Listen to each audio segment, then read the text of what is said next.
Hello, everybody. I'm Paul Beckwith, and this is Newton, Doggy Newton. And recently I came across a number of papers on the Arctic atmosphere, Arctic sea ice interactions, and the impacts. And what's really interesting is these four particular papers were in a special issue by something called MDPI. And as I've been looking into these papers, they're Chinese authors and basically Chinese funded papers. So this is very important for climate change because, we're going to get less and less papers from the U.S., from places like NOAA, from universities in the U.S. on climate change. And Newton's had a bit of a haircut, just a little trim around this area so that he can see. His hair grows pretty fast, so in between proper groomings, I just try to cut around this area, and he's not very cooperative. I usually have to get him when he's drowsy or something, because he moves his head all the time, and he wants to get down. And since I cut his hair, I thought, okay, may as well do my own, and may as well shave. Look a bit more respectable than I've looked. You can compare my last video, just filmed a day ago, and this video, and you can give me a 0 to 10 ranking on my haircut. Brutal honesty is a good idea. I can handle it if it looks like crap, if it looks like I cut it myself. But anyway, let's delve into these. I'll apologize beforehand for these for this video being a bit technical. But we really need to understand the interactions, between the sea ice and the Arctic temperatures, Arctic temperature amplification, the implications to the jet stream slowing down and getting wavier and getting stuck in place, causing a great increase in extreme weather events, an increase in weather wilding, weather weirding, weather whiplashing, and also this is in the troposphere, so tropospheric conditions. Also changes in the polar vortex in the stratosphere, and the interactions between the stratosphere and the polar vortex, and also the interactions between not just sea ice in general, but Arctic sea ice in the Kara Sea area, and also in the on other sides of the Arctic, the Beaufort Sea, and other regions. As we lose sea ice, more and more sea ice, there's definite interactions between the regions of the Arctic that loses sea ice and the jet stream configurations and what happens. And we're even getting massive amounts of rainfall, for example, over parts of the U.S. This is ongoing now. I should do a video just showing you some of the images and talking about what's happening. But we could expect this type of situation as we continue to get Arctic temperature amplification, and it's also leading to other effects. There's also interactions between the Arctic and the tropics, which are covered, and there's also interactions between ocean temperatures in certain regions versus the what's going on in the Arctic. So it's all interconnected. We're talking about the climate system. Please remember that it's always the climate system that I want to talk about. So this is the journal MDPI, and this is a special issue on Arctic atmosphere sea ice interaction and impacts. These are some of the editors, and just a little blurb. Over recent decades, Arctic warming and Arctic sea ice loss have become one of the most dramatic features of the changing global climate system and ecosystem. Whether the Arctic atmosphere sea ice interaction affects the atmospheric circulation, climate change, extreme weather, and pollution in the northern hemisphere It's still somewhat controversial and debated, but I think it's becoming, there's more and more evidence showing these very strong connections. So they look at statistical analysis, sensitivity experiments. Arctic sea ice loss can affect mid to high latitude weather and climate through complex interactions and feedbacks. Okay, so basically this is a special issue that was generated, and it's open source, and it's there were 4 published papers, and I'll have a quick look at each of these papers in turn. So one paper is the impacts of a recent interdecadal shift in the summer Arctic dipole on the variability in atmospheric circulation over Eurasia. So it looks at how the changes because of the huge warming in the Arctic is affecting atmospheric circulation over Europe and Asia. It looks from 1979 to 2021. And it looks at, so it's basically the Arctic dipole. Cold air outbreaks in winter over the continental United States and its possible linkage with Arctic sea ice loss. So it's a paradox.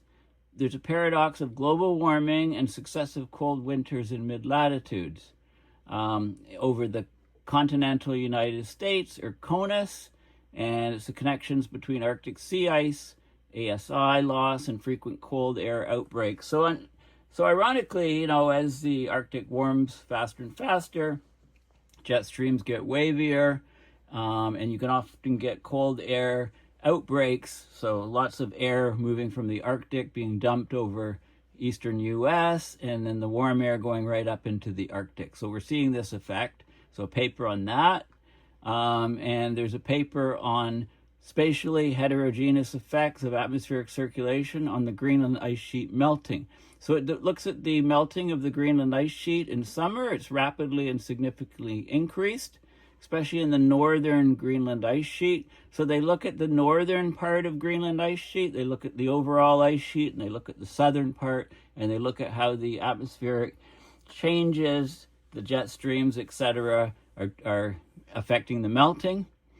And then the last paper, the 4th one, it reviews the Arctic to mid-latitudes connections, sort of the overall big picture, the interactions between the Arctic and the sea ice and the jet streams and mid-latitudes, the mechanisms behind things, and the non-stationary effect. So as we lose more and more sea ice, right, the conditions in the Arctic are changing.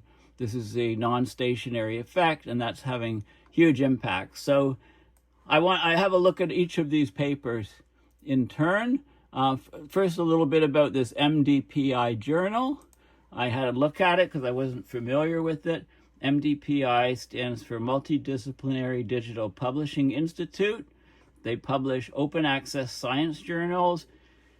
It publishes over 390 peer-reviewed open access journals. It's among the largest publishers in the world in terms of journal article output. It's the largest publisher of open access articles.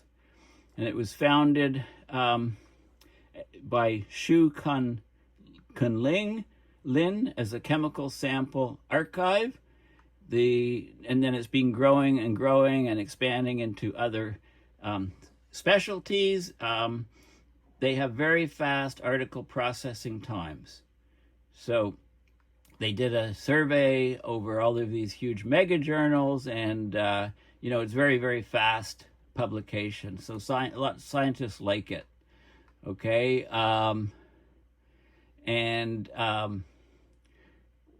it talks all about the business model. So there's strong roots to China, but also to Europe as well. Okay, so it seems very legitimate. Anyway, if you want to read more about this journal and what's going on, have a look at the Wikipedia page. Okay, so this is the article on the Arctic mid-latitude connection. This is sort of the overall system article. So let's have a look at the peer-reviewed paper. Again, this is all open source. Okay, so I'm just going to talk about the abstract and then figures like I normally do, because there's 4 papers. I don't want this video to go forever. So In light of the rapid Arctic warming and the continuous reduction of the Arctic sea ice, the complex two-way Arctic to mid-latitudes connection has become a focal point for climate research recently. So this is a review paper. They review the current understanding of the interactions between the mid-latitude atmospheric variability, the jet streams, the Arctic sea ice, thermal conditions, so the heating, and on different interannular timescales. So as sea ice diminishes, in contrast to the Arctic warming in boreal winter, Eurasia and North America have experienced anomalously cold conditions with the Arctic warming, so warm Arctic, cold continents. And when we get the Arctic cooling periods in the boreal summer, okay, then we get anomalously warm conditions and huge amounts of rainfall. And we're also getting more snowfall as well in winters, some winters. So there's an opposite oscillation effect between the Arctic and the mid-latitudes. So they do statistical analysis, they do modeling studies, and they look at the impacts of the autumn or fall to the winter Arctic variations on winter mid-latitude cooling, cold surges and snowfall, and they look at the spring, summer Arctic variations to mid-latitude warming, heat waves, and rainfall, looking at the role of the regional sea ice. They look at both the troposphere and the stratosphere and the pathways and connections between them. So the troposphere is the swirling jet stream, Rossby waves, horizontally propagated Rossby waves, transient eddy mean flow interactions, so turbulence and so on. And in the stratosphere, they look at unusual or anomalous vertical propagation of these quasi-stationary planetary waves, so stuck jet streams and blocking, causing effects right up into the stratosphere, and also the downward control of stratospheric anomalies. So when you have a polar vortex in the stratosphere and then it collapses, how does that affect the lower atmosphere, the troposphere, where all the weather is happening? And they relate these things to Arctic sea ice, thermal anomalies, meridional heat energy transport. They look at how the ice is decreasing over time and how that changes things. So the continuous melting or climatological sea ice reduction, different locations of sea ice, and magnitudes of sea ice anomalies, internal variability like El Enso, La Nina, El Nino, so effects relating to the tropics. Okay, so there's a lot of factors. Anyway, this is a review paper, and I don't need to go through the intro and so on, although this is a very useful paper. So we can look at the Arctic. They look at the Arctic sea ice extent over time. The extent is areas of ocean with at least 15% sea ice, and you can see the 2012 record minimum is this dashed line here. Okay, and if you look at each month, you can get the year in which we had a record low, and it varies. So in September, of course, it's 2012, record minimum. Also in August 2012 set a record minimum. But then the record minimum in other years was variable, and they give the ice extent for these record times. So we reached 3.6 million square kilometers of ice extent in September 2012, the record minimum. And you can see the values for other months of the year.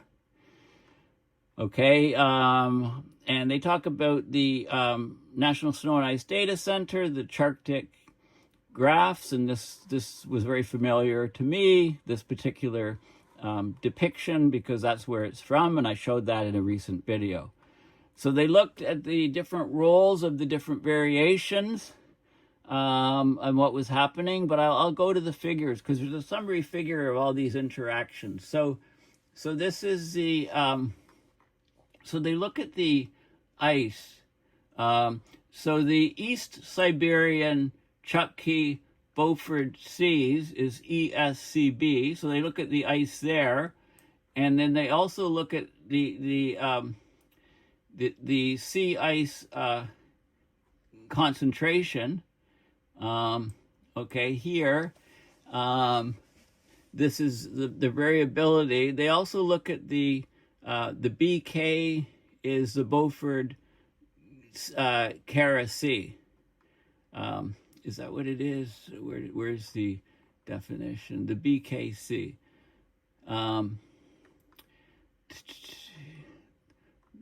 Something tells me it's not Beaufort. What is it? Where do they show it? Where do they define that? The BK. I don't see it here. I know K is Cara. You know, it's the ice. Wait, I'll get to it when I get to the maps. I forget momentarily. Lapse here. It's not Beaufort. Okay, so it's the two areas of the Arctic.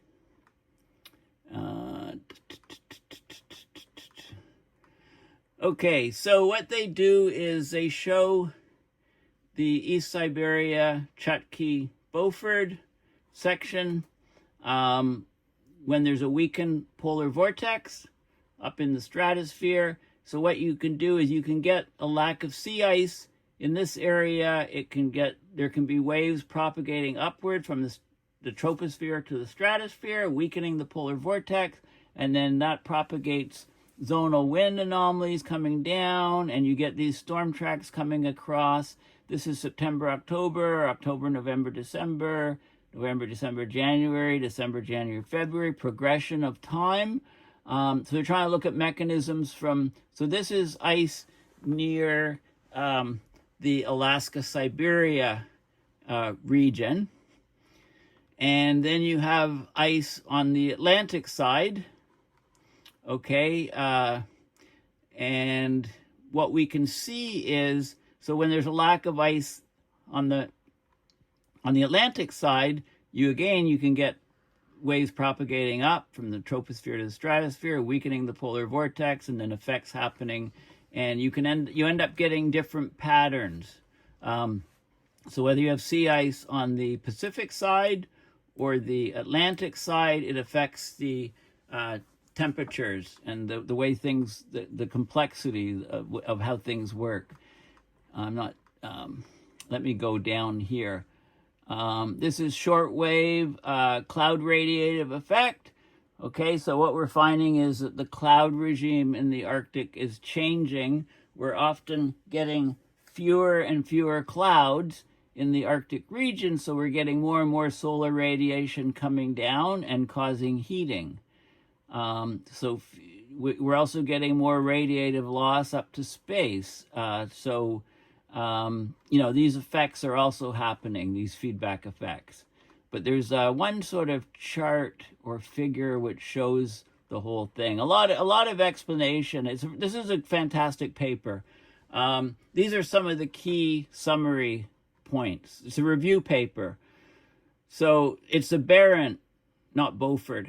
BK is the Barent Cara. It's the eastern side it's the Atlantic side of the Arctic, and then the East Siberia, Chukchi, Beaufort Seas is the left side, the Pacific side. So these are two primary regions where they look at the sea ice loss, and we've got sea ice is being slaughtered in both those regions.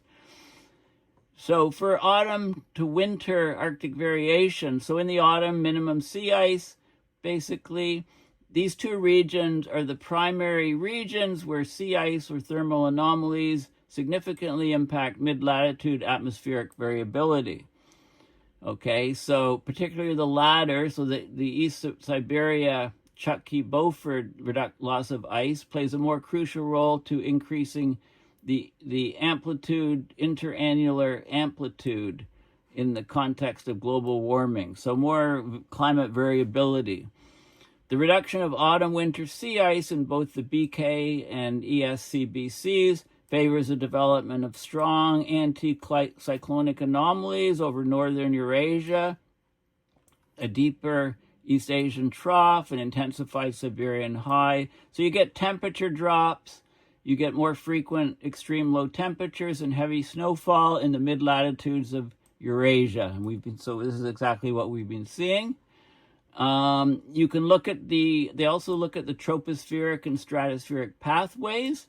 So in the troposphere, it's, the pathways are surface, heat flux, circulation, interactions. We're seeing crazy jet streams, changes in the intensity and position of the jet stream due to altered meridional temperature gradients, right? Greatly warming Arctic compared to the lower latitudes, horizontal propagation of Rossby waves, and more turbulent synoptic eddy mean flow interactions associated with the storm tracks. So the storm tracks have changed, and there's also stratospheric pathways higher up in the atmosphere.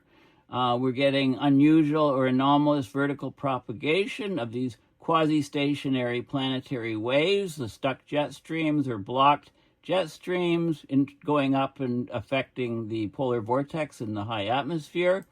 And then a disturbance and downward control of the polar vortex, also throwing a monkey wrench into the functioning of the jet streams. So there's a strong coupling between the troposphere and stratosphere, and that's having a huge effect on things, adding complexity. The impact of sea ice anomalies in distinct Arctic regions on mid-latitudes shows certain differences depending on the month, the range, the intensity, and mechanisms. So in the autumn, the Eastern Siberia, Chukchi, Beaufort sea ice loss, it generates moderate Arctic anticyclonic anomalies over northern Europe, peaks in early winter. So autumn, Barent Kara sea ice loss favors stronger, large-scale Arctic anticyclonic anomalies that peak in midwinter, right? So there's different effects, and there's also effects on the stratosphere, okay? As summer sea ice decreases, there's cold anomalies, there's fewer clouds, so you get sustained anticyclonic anomalies, very hot regions of the Arctic. It strengthens the zonal eastward wave train, propagates downstream, causes huge effects to mid-latitudes, more frequent and stronger heat waves in the mid-latitude continent, but it has limited impacts on summer precipitation in central and southern China. They talk about the effects on China as well, deficient precipitation in northeast China, excessive precipitation along the Yangtze River.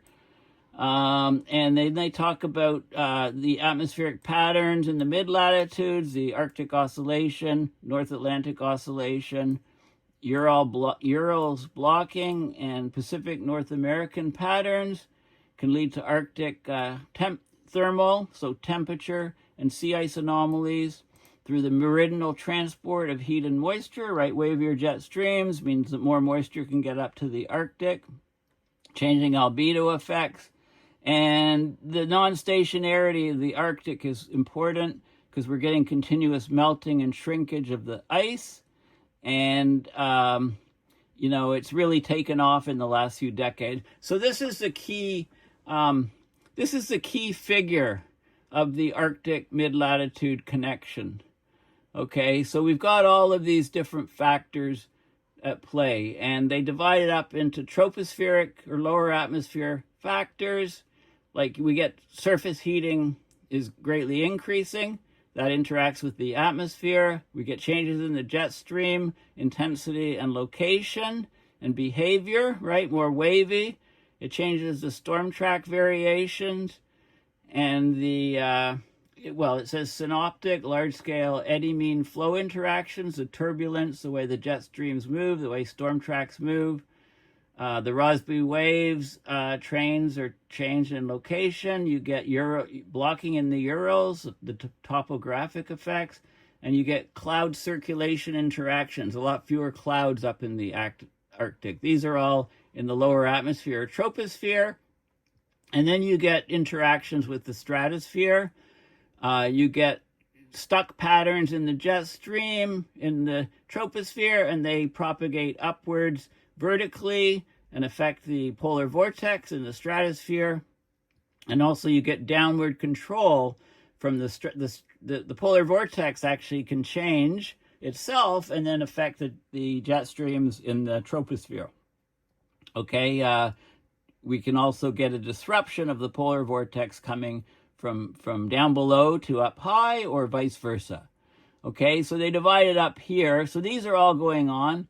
Tropospheric pathway, we're getting weaker westerlies, anticyclonic anomalies, so much wavier jet streams, in strong ridges, really deep troughs, and in the strong ridges we get these anticyclones, warming, huge warming. This propagates from the Arctic into the mid-latitudes, and we can get two patterns: cold Arctic warm continent pattern, Northern European and East Asian warming, heat waves, and heavy rainfall. The Arctic's cold, the continents are warm, or we get the warm Arctic cold continents where the Arctic's much warmer and the continents are colder. So you get this sort of bipolar situation here. What happens is you have effects. These atmospheric effects at lower latitudes can then feed in to changing what's happening in the Arctic. So the El Nino southern oscillation effects to the tropics, Madden-Julian oscillation, snow cover is having a big factor too. I'm glad they mentioned snow cover because they don't really mention it too much in this paper, but it has as big an effect on the albedo as the sea ice does. And then you get this is the Arctic oscillation, North Atlantic oscillation, Ural blocking, Pacific North Atlantic patterns occurring, poleward transport of heat and moisture because of the wavier jet stream, so that causes more sea ice loss and warm anomalies. You get in the Arctic, North Atlantic, North Pacific sectors, you get key melting of ice, and then that feeds back. You do get the non-stationary effects. You get continuous melting of the Arctic sea ice, nonlinear responses, atmospheric internal variability, other external forcings coming on.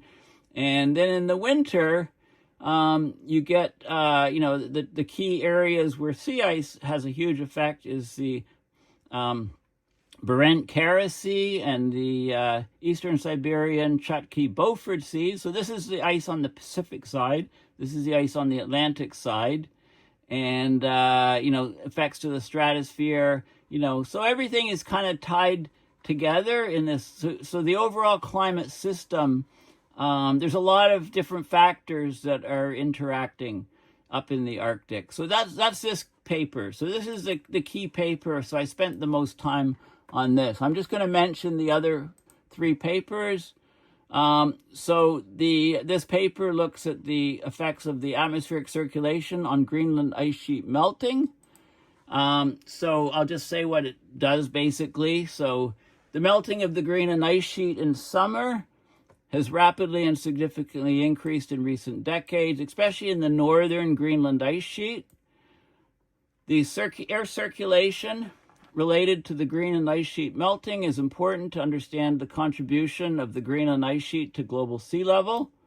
So they use they use a statistical method, and it generates these sort of maps from the data.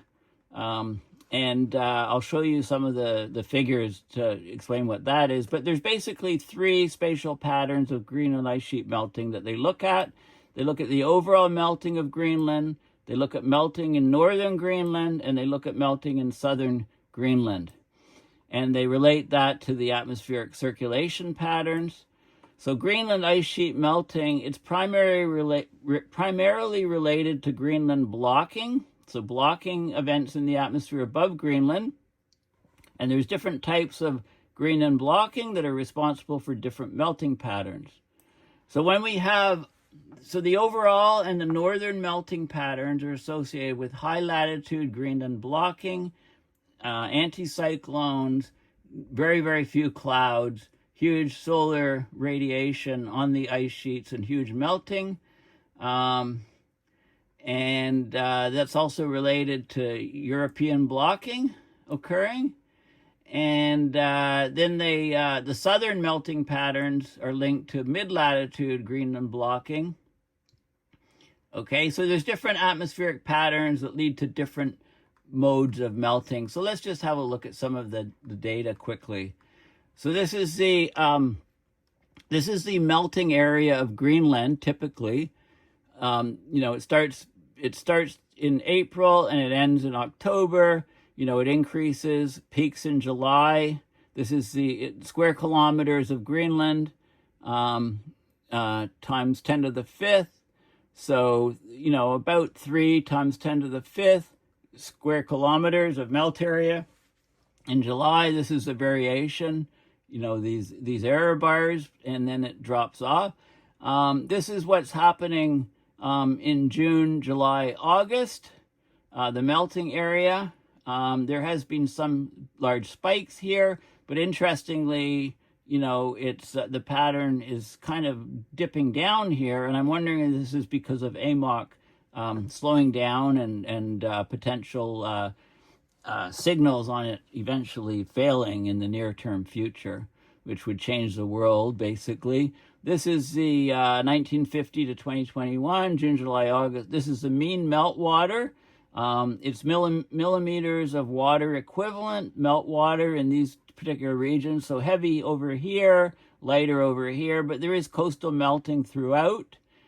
This is the Arctic meridional oscillation, the AMO, Atlantic meridional oscillation, not Arctic, the index. So, it shows climate variability, Greenland ice sheet meltwater, how the meltwater is generally increasing over time. And then if you take out the trends, you detrend it, you can just see the variation. So there's these different mappings that come out of the data. Okay, so I just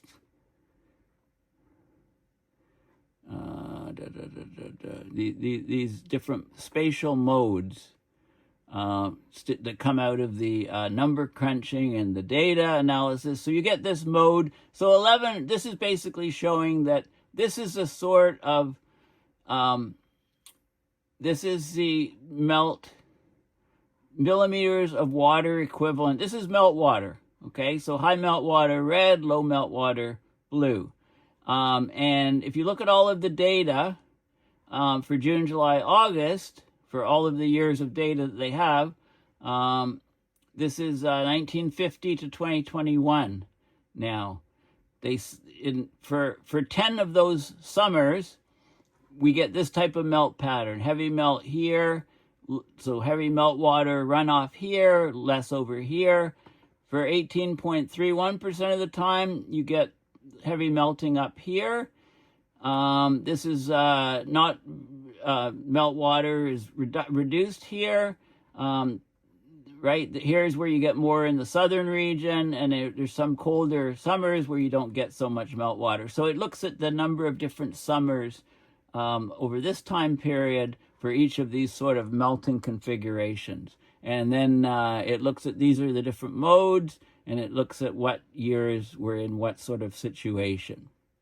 And this is extreme Greenland ice melt events, if you like. So lots of melting in these particular years, okay? So they look at this is overall Greenland melting, northern Greenland melting, southern Greenland melting, the number of days when you get these extreme Greenland ice melt events, basically, the number of days and the intensity of the melting.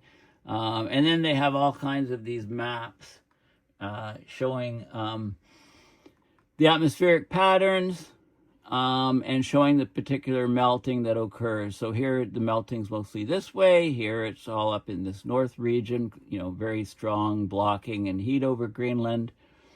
Here it's in the southern regions. The blocking is lower down. Okay. And so they look at all of this stuff. And there's loads more maps and, shows correlations and statistical analysis. And I'm not going to go into all of those details, okay? But basically, basically there's large effects. The modes of melting on Greenland depends on the air circulation, which then ties back into all the feedbacks I talked about in the previous paper. Okay, so the next paper is cold air outbreaks in winter over the continental United States and its possible linkage with Arctic sea ice loss. Okay, so what this paper is finding is we've got a paradox here. The mechanism for the paradox of global warming and successive cold winters in mid-latitudes remains controversial. So they look at the connection between the Arctic sea ice loss and frequent cold air outbreaks in the eastern continental United States, or CONUS, and two distinct periods of, they look at high Arctic sea ice years and low Arctic sea ice years, and they look at what's happening over the U.S. So cold air outbreaks occur more frequently during the low ice phase. So when we have very, very low sea ice, then we get more of these cold air outbreaks. When there's years where there's higher than sea ice, like it's not pushing the lows, then we get less frequent cold air outbreaks. So there's talk there, it shows how the polar vortex is weakened and shifted southward during the low ice phase. And they look at the geopotential height halfway up through the atmosphere. They look at the mid-troposphere circulation, the Arctic clear negative Arctic oscillation pattern in the low ice phase, and they talk about the low ice in two different regions over Greenland and the Barents Sea, so the effect of the sea ice and so on. Okay, so basically they show, in the context of global warming, widespread blizzards and record-breaking snowstorms continue to occur with great frequency. Large mid-latitude areas over the contiguous United States, Europe, and Asia have experienced successive cold winters of severely low temperature winter storms, and these winter storms can cause a lot of damage. So they talk about the cold wave of February 2021 in the U.S., strong intensity, long cold duration, widespread disruptive snowfall. It caused the collapse of the Texas energy grid. And this storm was more than twice as costly as the total 2020 hurricanes in the Atlantic. Okay, so the links to climate change and the warming Arctic. So this is showing some of these patterns. This is back in 2011 when we had, some of these very cold events. So they look at different case studies, and let's just go down to some of the other figures. Okay, this is the accumulative precipitation in millimeters for this event, February 3rd, 2011. You can see a huge accumulation of precipitation here, and they show, how the atmospheric circulation patterns are for this sort of thing to happen. So here we go again here, and cold outbreaks going deep southward.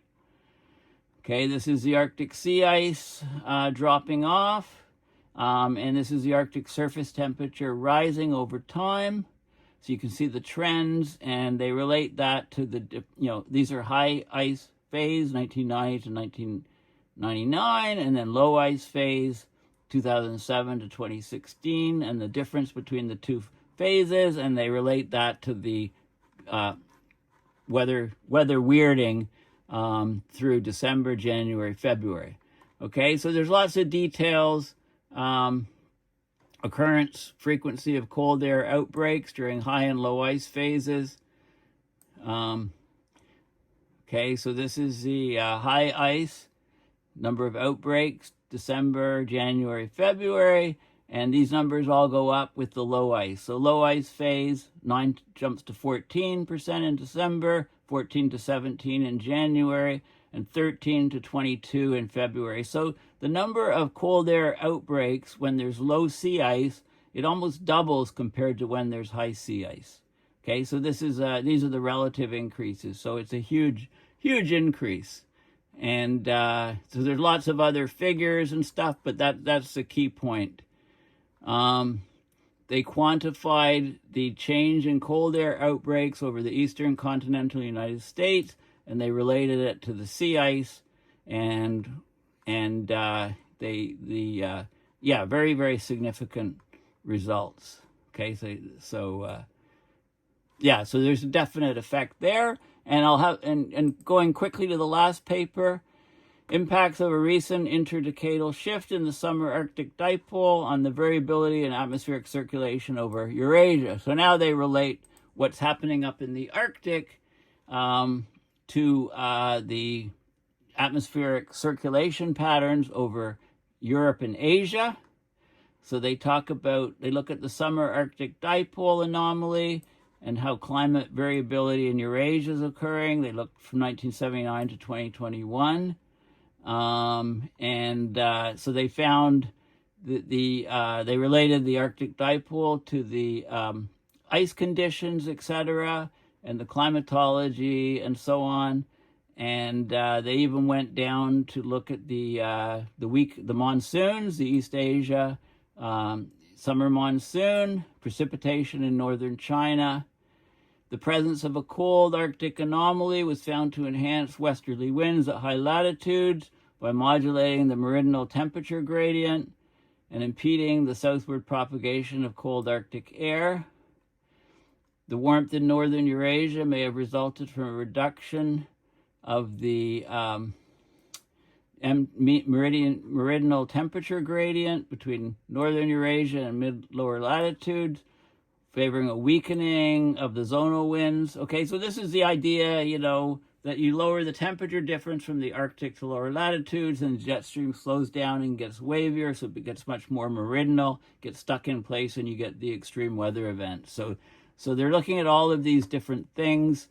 Those also affect the transport of sea ice through the Fram Strait, depends on atmospheric forcing.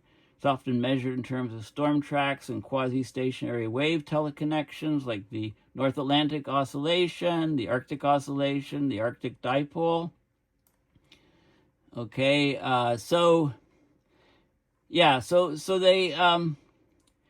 it's basically the things I've been talking about with the jet stream. They're showing some different modes of pressures and heating and cooling, and there's loads of sea level pressure anomalies. So you can see, the pattern. I'm not going to go into all there's loads more data depicted here. Right, mechanisms for changing climate and so on. Okay, so basically, so what have we shown? Let's go back to the beginning here. Okay, so Chinese founded group that put all these open source articles out, and they had a session on the Arctic atmosphere sea ice interactions, and there were 4 papers that were resulting in this section. This is, I would say, this is the most important paper, I would say. It reviews all the mechanisms between the Arctic mid-latitudes. It looks at the troposphere-stratosphere connections. It looks at how the Arctic loss of sea ice, increasing more and more, is changing things, and the different mechanisms and interactions between everything. So it's a big picture sort of view. Then they show that the atmospheric circulation changes the modes of Greenland ice sheet melting. No surprise there. It also changes the outbreaks of cold air over the continental United States, right? The Arctic sea ice loss in particular. And also, the Arctic changes affect the circulation and weather patterns over Eurasia. And they divide it up into the 2 regions of the Arctic, the ice on the Atlantic side and the ice on the Pacific side, and they find different direct effects from depending on where the ice is lost mostly. Okay, so sorry, it's a little bit technical, but it's I just wanted to point out that there's some very, very good work being done by Chinese scientists on climate change And this is, science on climate is going to become more and more important from the rest of the world, because it seems to be it's on the way out. It's declining and on the way out in the U.S. at the moment. So this is very, very concerning, but at least the Europeans and the Chinese and many other places in the world are stepping up with the science on climate change. Thanks for watching. Please go to my website, paulbeckwith.net, and donate to PayPal to support my research and videos, or consider getting a t-shirt. You can ignore climate change, but it won't ignore you. Thanks again, and bye for now.